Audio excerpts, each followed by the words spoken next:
bad art. There have always been people telling artists that they should change what they're making or that they're not doing it correctly. In this modern age of social media, that criticism and that feedback is amplified. Right now, if you put your art on the internet, it has the potential to be seen by more people than it ever would have in the history of humans making art. And I'm here to tell you that it's okay if your art is bad. Now, what does bad art mean? The first type of bad art I can think of is subjectively bad, where you go out and you create something and you get feedback with someone not really liking the subject matter or not really understanding why you made certain choices. Most art is not made for the general public, and it is, in my opinion, impossible to make a piece of art that literally every single viewer will like and resonate with. So that's the subjective kind of bad art, where that person just isn't your target audience. It's not their cup of tea. The second type of bad art I can think of is sort of the more objective type of bad art, which can still have some opinions tied to it, but is more of the rule-based kind of bad art. So think proportions, shading, form, color theory, making things cohesive in design.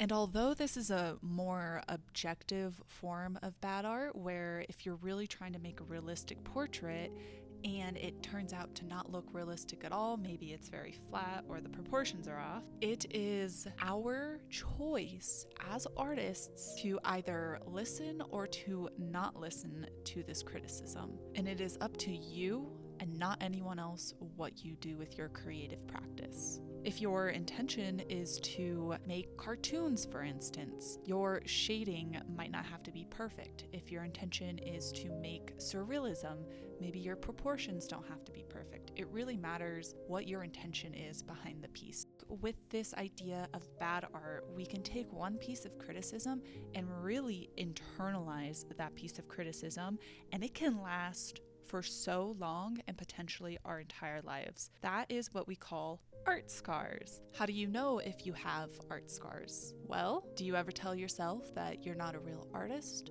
Do you ever get very, very frustrated because you can't accomplish a certain skill? Do you ever talk down on yourself because you're not doing it the way you think you should be doing it? Do you ever compare yourself and feel bad about yourself because you're not as skilled as someone else? Or do you get frustrated that you can't quite break through some barriers that are preventing you from making the art that you want? If any of that applies to you, you very likely have an art scar. I've taken a lot of time through the artistic process to work through a lot of these negative self-talk loops that I can get into and to allow myself room to just create without criticizing myself. And although I'm in a good place right now with that and I'm making the art I want to make regardless of if it's bad or not or who's going to criticize it, I know that art scars are continuous. Just because I have overcome a lot of what I've seen in the past and a lot of what I've heard in the past, that doesn't mean something in the future isn't going to come up.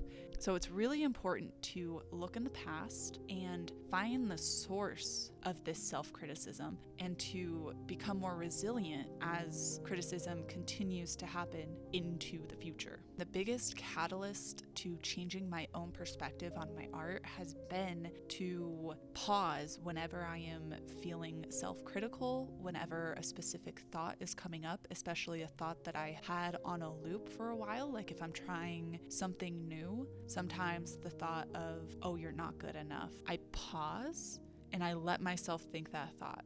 Because if we don't pause and we let it keep looping, it becomes sort of muddy. Sometimes our thoughts can just keep looping and go from one thought to the next, and it's hard to organize and to sort of catch those thoughts. The thing is that these self-criticisms are having an effect on our body and our nervous system, and they are preventing us from making the art that we want to make. There is a physical, energetic barrier that these thoughts can create. If you have the thought that you're not good enough on a loop in your head, your body is going to feel that. You're going to stop being motivated to try something new, and it can cause artist block. So the act of pinpointing that thought and either writing it down, saying it out loud, or just meditating on it has been so important in the process of healing for me. With a lot of self-criticism, we feel like those thoughts are coming from within us. But most of the time, those thoughts are coming from external sources that we then store in our memories, and when they come back up, they feel like they're coming from us. Society may tell us something that we internalize and then think that they're our own thoughts, such as, I'm too tall, I'm too skinny, I'm too big, I'm not as pretty as this person, I'm not XYZ beauty standard. That's a very common one. So they can come from society, they can come from parents, teachers, siblings, etc. And so to sit with that thought and really go back in my brain space to figure out who said that to me first. Is this a common message society in general is shoving down my throat to make me buy products? Is this a message that my parents sent me where they only showed me attention when I accomplished something? Once you realize that self-criticism isn't self-criticism, it's external criticism that you apply to yourself and you have shifted your identity around, that realization will set you free. You can choose your identity. You can choose the paradigms in which you create your thoughts and your actions, your behaviors. There is so much more in our control than we realize. When criticism comes up, or when we find the source of those thoughts, I can do a few things with that. I can either continue to internalize that and think that I'm not a good artist for the rest of my life. I can reframe it to something where I can improve in the future. And another thing I can ask is this still serving me? No, that's not still serving me. So I can let go of that.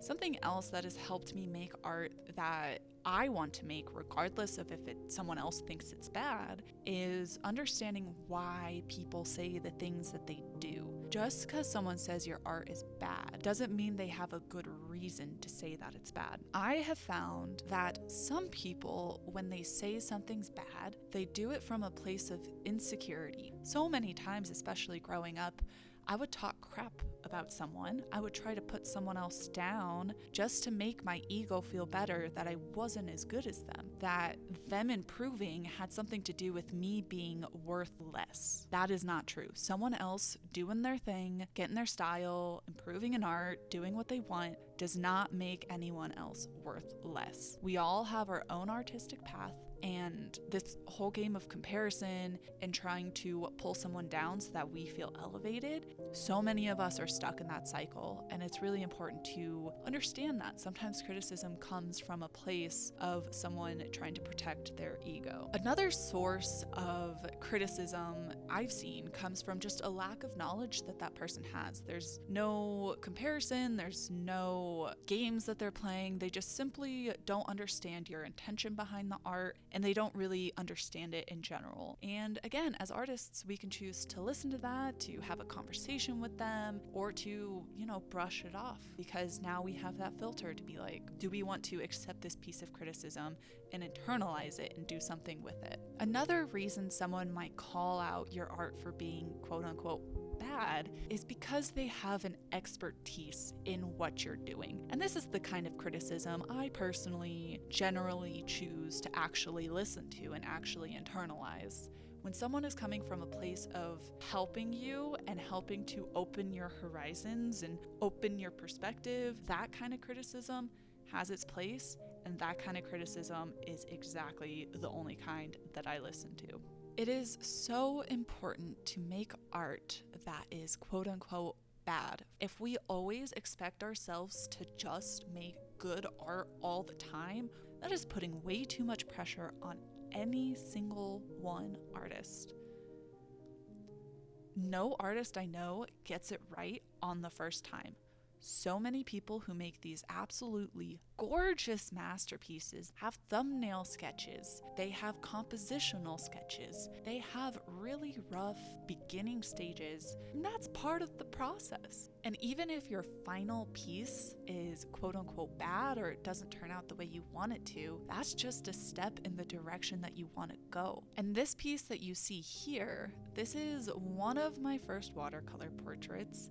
I didn't really feel ready for this, and I pushed myself to just create it because the voice in my head that was telling me I wasn't ready for it, that wasn't my voice. And I think there is a time and place to really work up your skills and practice before you go all in on like a really big project. And this was not that time. This was a time to get this idea out onto the page that I've had for so long and to express myself in the way that I wanted to.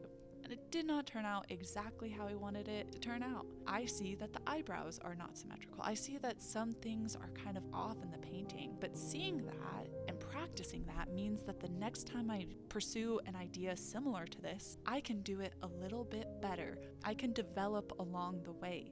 It doesn't have to be perfect all the time or right away. Like, there's so many little quirks and flaws that make that a human thing. This is just a human art. Without those little flaws, you get AI nonsense. So the next time someone tells you your art is bad, or the next time you tell yourself your art is bad, take a pause. See if you want to internalize that advice. You get to choose as an artist what you do with your creative practice, and don't let anyone, not even yourself, stop you from creating art.